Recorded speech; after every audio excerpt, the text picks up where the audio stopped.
はい、こんにちは。今日こんにちは、は。はい、ミクさんと一緒に、沖縄に来ています。はい。で、今日はタメ口で大丈夫？うん。うん、大丈夫だよ。大丈夫。どっちでも大丈夫。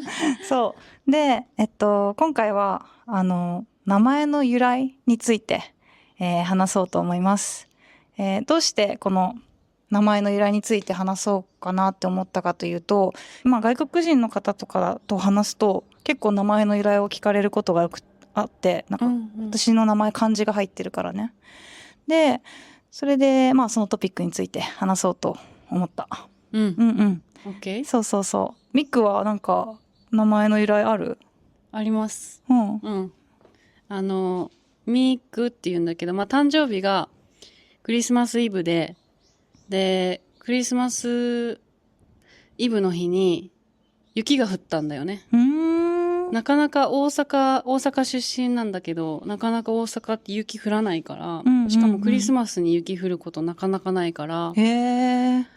そう。で、まあ、簡単に言うと、みは、美しいの漢字うんもみって読めるじゃん。うんうん。で、クリスマスのくでみく。だから、美しいクリスマスっおー。ていう意味の名前なんだけど、うんうん。なんでそれにしたかお母さんとお父さんに聞いたんだけど、うんお父さん、すごく、こう、日本男児って感じへで、え。あんまり感情も見せないし、うん愛情も言葉とうか、んうんハグとかでは見せないうんタイプの人なんだけど、その雪が降った時に、すっごいお父さんがテンション上がって、うんわあ、これはもうクリスマスにちなんだ名前をつけないと、みたいな、お父さんが言ったんだって。へそうお父さん覚えてないの。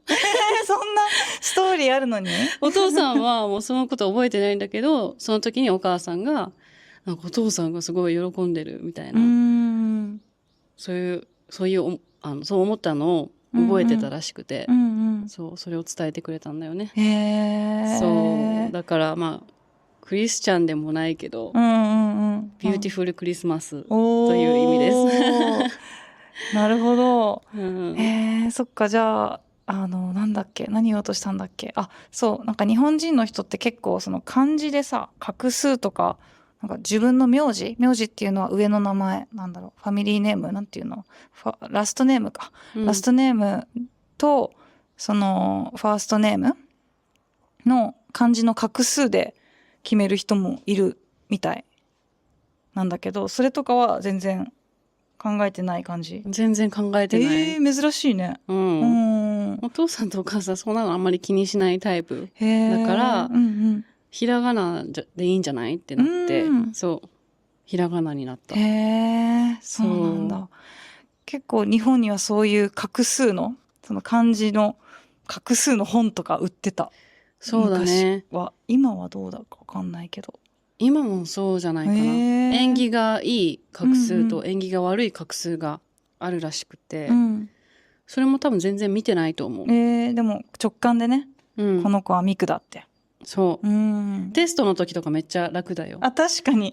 ちょっと得した気持ちになる。名前を書く時間もテストに含まれてるから、ミク早い。ミク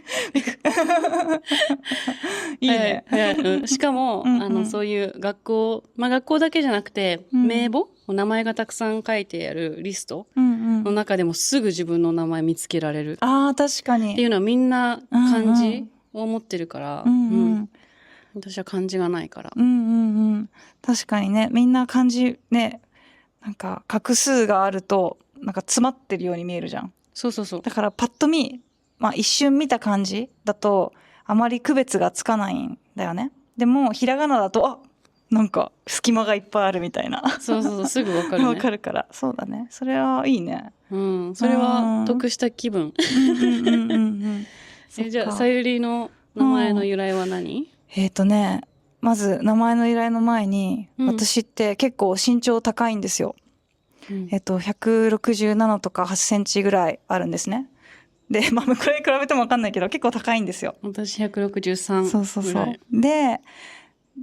でも、私の名前ってさゆりなんですよね。で、どんな漢字を書くかっていうと、小さいゆりって書くんですよ。着席。そう、着席。小さいって。まあ、小さいですね。大きい小さいの小さいなんですね。で、ユリっていうのは、英語ので、なんだろう、リリーですね。花の名前なんですけど、まあ、小さい、なんか、なんですか、ユリの花のような女の子にっていうことで、つけてもらいました。そう。結構エレガントな名前。そうだね。似合ってる似合ってる。ありがとう。でもね、この名前は結構昔の人も使ってると思う。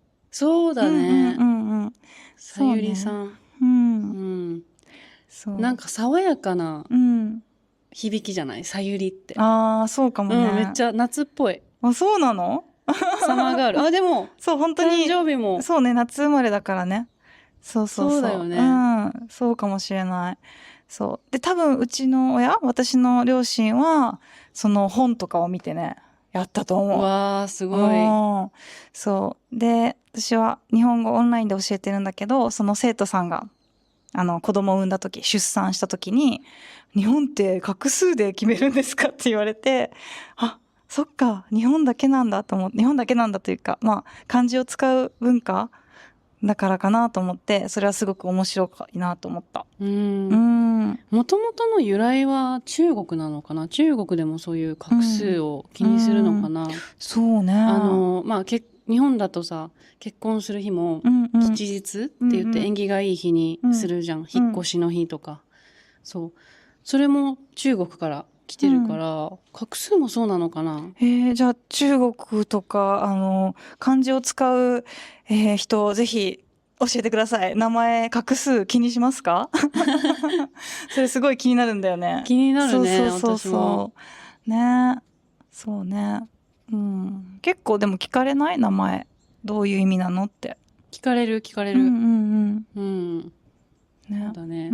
いつもだから、ビューティフォルクリスマス言ってる。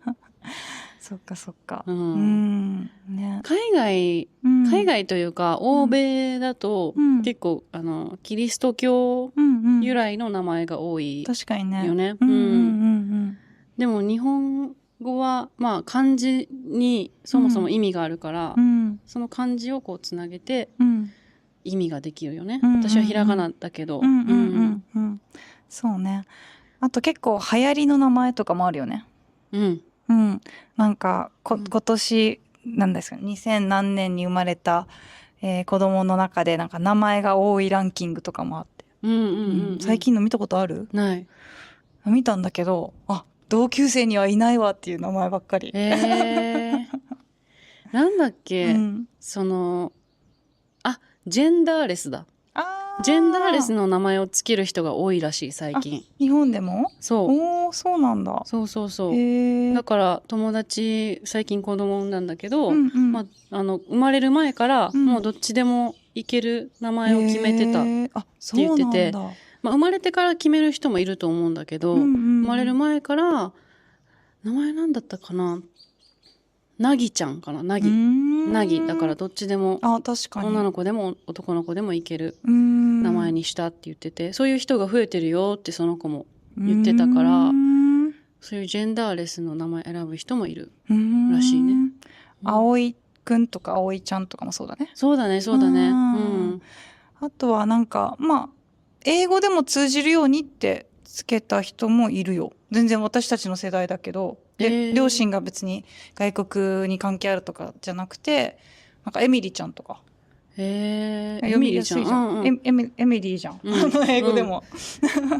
一つ謎なのがさ、アメリカとか欧米でも、ナオミっていう名前、使うじゃん。使う。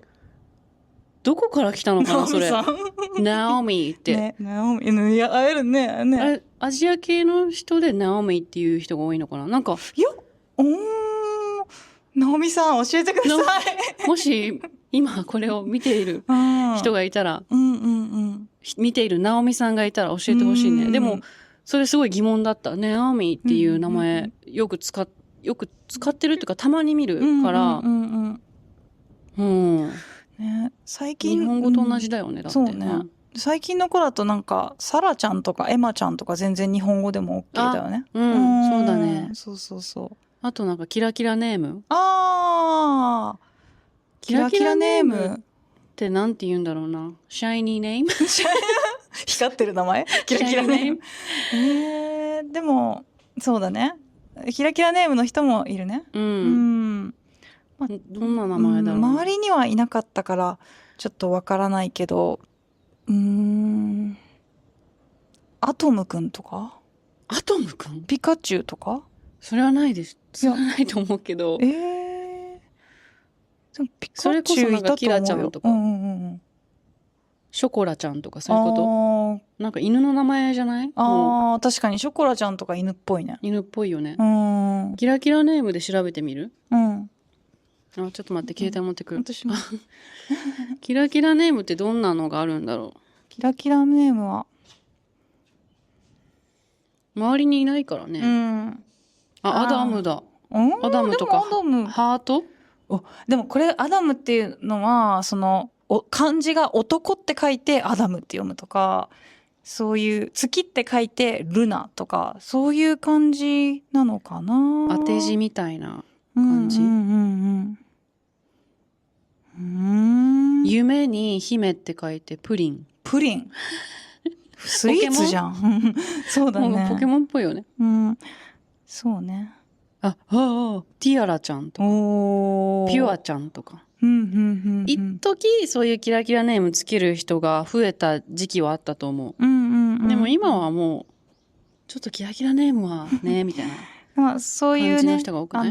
法律でも作られているようですよ。今話し合われているようで、名前の法律？審査されるみたい。出生届の際に赤ちゃんが生まれましたってなるときに名前を届けますね。その時に、その名前の読み方が、大丈夫かというかっていうのは審査されるって書いてますけどね。ちょっとまだよくわかりません。私たち子供がいないのでわからないんですけど、そういうのもあるみたいです。ね、そうだね。面白いね名前。皆さんの名前の、由来は何ですか？ぜひ、コメントで教えてください。はい、じゃあありがとう。ありがとう。またね。またね。バイバイ。バイバイ。